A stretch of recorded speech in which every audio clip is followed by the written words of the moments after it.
Hi అండి, welcome to భావన స్టైల్స్లో vegetarian వంటలు. ఇవాళ వచ్చేసి మన టేస్టీ ఐటమ్ వచ్చేసి క్యారెట్ హల్వా. క్యారెట్ హల్వా అంటే చాలామందికి ఇష్టం ఉంటుంది. కాకపోతే క్యారెట్ హల్వా చేయాలి అంటే ఖచ్చితంగా కొవ్వ కావాలి అనుకుంటూ ఉంటారనమాట. మనకు కొవ్వతో పని లేకుండా మనం ఈజీగా అప్పటికప్పుడు ఈ క్యారెట్ హల్వాని ప్రిపేర్ చేసుకోవచ్చు. చాలా టేస్టీగా ఉంటుంది. అచ్చం కొవ్వతో చేస్తే ఎలా ఉంటుందో అలాగే ఉంటుందన్నమాట. మీ ఇంటికి ఎవరైనా చుట్టాలు కానీ రిలేటివ్స్ కానీ వచ్చినప్పుడు మనము ఇలా అప్పటికప్పుడు చేసి పెట్టామంటే వాళ్ళైతే చాలా సంతోషిస్తారనమాట. దానికోసం నేను ఇక్కడ వచ్చేసి క్యారెట్ హల్వాకి నేను ఇక్కడ హల్వా క్యారెట్నే తీసుకున్నానండి. మీరు కావాలంటే నార్మల్ క్యారెట్నైనా యూజ్ చేయొచ్చు. హల్వా క్యారెట్ అంటే కొంచెం పొడువుగా ఉండి రెడ్ కలర్లో ఉంటుందన్నమాట. నార్మల్ క్యారెట్ అయితే ఆరెంజ్ కలర్లో ఉండి చిన్న చిన్నగా ఉంటుంది కదా.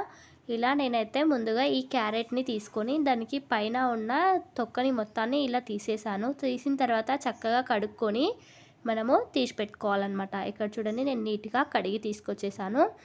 ఇలా తీసుకున్న ఈ క్యారెట్ని మనం స్ట్రెయినర్ సహాయంతో తురుము కింద చేసుకోవాలన్నమాట. ఇక్కడ చూడండి, నేనైతే క్యారెట్ని తురుముతున్నాను. మీరు ఇలా తురిమి తీసుకోవచ్చు, లేదంటే కట్ చేసి మిక్సీలో అయినా కూడా పట్టుకోవచ్చు. నేను ఇక్కడ ఇలా తురిమితే బాగుంటుందని తురిమేశాను అనమాట. మీకు అంత ఓపిక లేకపోతే చిన్న ముక్కలుగా కట్ చేసుకొని మిక్సీ పట్టుకొని తీసుకోండి.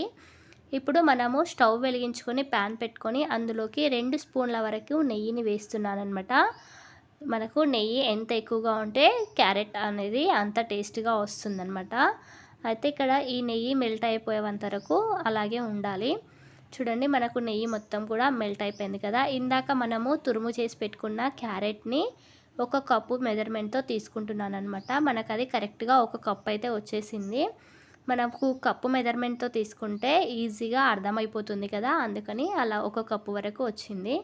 మనము చక్కగా దీన్ని అంతా కూడా ఇలా కలుపుతూ మనము మగ్గించుకోవాలన్నమాట. ఇక్కడ చూడండి, నేను చూపిస్తున్నాను కదా, ఇలా చక్కగా ఒక 2 నిమిషాలు కలుపుకోవాలన్నమాట. ఇలా మనము 2 నిమిషాలు కలిపిన తర్వాత మూత పెట్టుకొని మధ్య మధ్యలో కలుపుతూ చక్కగా సాఫ్ట్గా అయ్యేంత వరకు, క్యారెట్ మనకు సాఫ్ట్నెస్ వచ్చేంత వరకు మగ్గించుకోవాలి. చూస్తున్నారు కదా, మళ్ళీ మూత పెట్టుకొని సాఫ్ట్గా అయ్యేంత వరకు మగ్గించుకోవాలి. ఇది పక్కన పొయ్యి మీద పెట్టేసి మనం ఇక్కడ పాలని మరిగించుకుందామండి. నేను తీసేస్తున్నాను, ఇది చిన్న పొయ్యి మీదకి పెట్టేస్తున్నాను. మనకు అది మగ్గేలోపు మనం ఇక్కడ పాలని కాచుకుందాము. ఇవి 1/2 లీటర్ పాలు ఉంటాయండి. నేను మార్నింగ్ అయితే వీటిని కాగబెట్టి పెట్టాను, ఎందుకంటే ఈవినింగ్ వరకు పాలు ఉండవు కదా. అలా అని నేను ఇవి గేదె పాలు తీసుకొచ్చాను. మీకు గేదె పాలు దొరకకపోతే ఫుల్ క్రీమ్ మిల్క్ పాలు దొరుకుతూ ఉంటాయి కదండి, అవి తెచ్చుకొని చేసుకోవచ్చు అనమాట. ఇక్కడ వచ్చేసి పాలని మనము బాగా మరిగించాలి. 1/2 లీటర్ పాలు ఉన్నాయండి. వాటిని మనం ఎంత అంటే మనకు చిక్కగా మరీ ఇలా చూస్తుంటే కొవ్వ ఫామ్ అయ్యే స్టేజ్ వరకు కూడా మనము బాగా చిక్కగా మరిగించుకోవాలి. అంటే మరి కొవ్వ రానవసరం లేదండి, మరీ చిక్కగా అంతా మీగడ అంతా కూడా ఫామ్ అయ్యే లెవెల్లో మనము మరిగించుకోవాలి. ఇవి మరగడానికి టైం పడుతుంది కదండి, చిన్న పొయ్యి మీద పెట్టేసి మరిగించుకుందాము. ఈలోపు దీని ప్రాసెస్ చూద్దాము. మనకు క్యారెట్ అనేది సాఫ్ట్నెస్కి వచ్చేసింది కదా, మళ్ళీ ఎక్కువసేపు పెట్టేస్తే మాడిపోతుందనమాట. ఇలా సాఫ్ట్గా వచ్చిన తర్వాత ఇందులోకి నేను షుగర్ని తీసుకుంటున్నాను. ఇక్కడ నేను క్యారెట్స్ హల్వా క్యారెట్ తీసుకున్నాను కాబట్టి అవి కొంచెం స్వీట్నెస్ ఉంటాయి కదా, చక్కెరని 1/2 కప్పు వరకు వేసుకున్నానండి. ఒకవేళ మీరు నార్మల్ క్యారెట్స్తో కనుక చేసుకున్నట్లయితే 1/2 కప్పు వరకు తీసుకోండి. మనకు క్యారెట్స్ అనేది కొన్ని స్వీట్ ఎక్కువగా ఉంటాయి, కొన్ని స్వీట్ తక్కువగా ఉంటాయి కదా, దాన్ని బట్టి మనము షుగర్ అనేది యాడ్ చేసుకోవాలి. ఇలా మనం షుగర్ని యాడ్ చేసిన తర్వాత చక్కగా మొత్తం అంతా కూడా కలిపేసుకోవాలన్నమాట. ఇక్కడ చూడండి, చూపించిన విధంగా ఇలా చక్కగా కలిపేసుకోవాలి.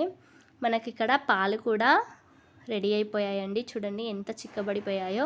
వీటన్నింటినీ మనం అందులోకి యాడ్ చేసుకొని చక్కగా అంతా కూడా కలిసేలా బాగా కలుపుకోవాలి. ఇక్కడ ఒక చిన్న క్లిప్ మిస్ అయిందండి. మనము పంచదారతో పాటు నేను ఇక్కడ యాలకుల పొడిని కూడా వేసాను, కాకపోతే అది వీడియో క్లిప్ మిస్ అయింది. మీరు కూడా వేసుకోండి. 1 టీ స్పూన్ వరకు యాలకుల పొడిని వేసుకుంటే టేస్ట్ అనేది చాలా బాగుంటుంది. అలా వేసి కలుపుకున్న తర్వాత మనము ఈ పాలని వేసి కలుపుకోవాలన్నమాట. ఇక్కడ చూడండి, ఆ పాలని కూడా మొత్తాన్ని వేసేస్తున్నాను. మీరు కావాలంటే ఒకేసారి వేసుకోవచ్చండి, నేను కాకపోతే కొద్దిగా వేసుకొని కలుపుకుంటున్నాను. ఇలా వేసుకొని మొత్తం అంతా కూడా ఈ పాలు అనేది ఎగిరిపోయేంత వరకు కలుపుకోవాలి. అలాగే ఇక్కడ బాదాము, కాజు, పిస్తా అలాంటివి మీకు ఏవైతే ఎక్కువగా ఇష్టంగా తింటారో వాటిని చిన్న ముక్కలుగా కట్ చేసుకొని కలుపుకోవాలి. నేను ఇందాక వేసాను కదా, అలా వేసుకొని కలుపుకోవాలి. మీరు కావాలంటే వాటిని నెయ్యిలో డీప్ ఫ్రై చేసన్నా వేసుకోవచ్చండి. నేనైతే నార్మల్గా వేసేసాననమాట. ఇలా వేసి చక్కగా కలుపుకోవాలి. చాలా టేస్టీగా మనకైతే హల్వా అయితే రెడీ అవుతుందండి. ఇలా చూడండి, మనకు అందులో ఉన్న పాలు మొత్తం కూడా ఇంకిపోయాయి చూసారు కదా. ఇలా ఇంకిపోయేలా మనము చక్కగా కలుపుతూ ఉడికించుకోవాలి. చూడండి, మనకు హల్వా అయితే రెడీ అయిపోయిందండి. చాలా టేస్టీ అయిన హల్వా మనకు రెడీ అయిపోయింది. ఇప్పుడు మనం ఒక గిన్నెలోకి సర్వ్ చేసుకోవడమే అండి. ఎంతో ఈజీగా చేసిన ఈ హల్వా రెసిపీ మీకు నచ్చినట్లుంటే తప్పకుండా సబ్స్క్రైబ్ చేసుకోవడం మాత్రం మర్చిపోకండి.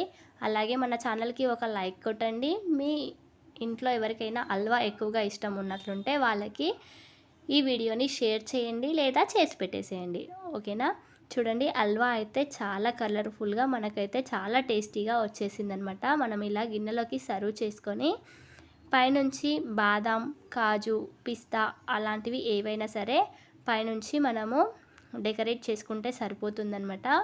చాలా టేస్టీగా మనమైతే ఈ క్యారెట్ హల్వాని 5 నిమిషాలలో ఈజీగా రెడీ చేయొచ్చు. చూసేశారు కదండి. ఈ వీడియో మీకు నచ్చినట్లుంటే ఖచ్చితంగా లైక్ కొట్టడం మర్చిపోకండి. ఓకేనా. ఇంకెందుకు ఆలస్యం, చూస్తుంటే నోరు ఊరిపోతుంది కదా. ఒకసారి టేస్ట్ చేసేద్దాం అబ్బా మనమైతే. టేస్ట్ ఎలా వచ్చిందో చూసి చెప్తాను.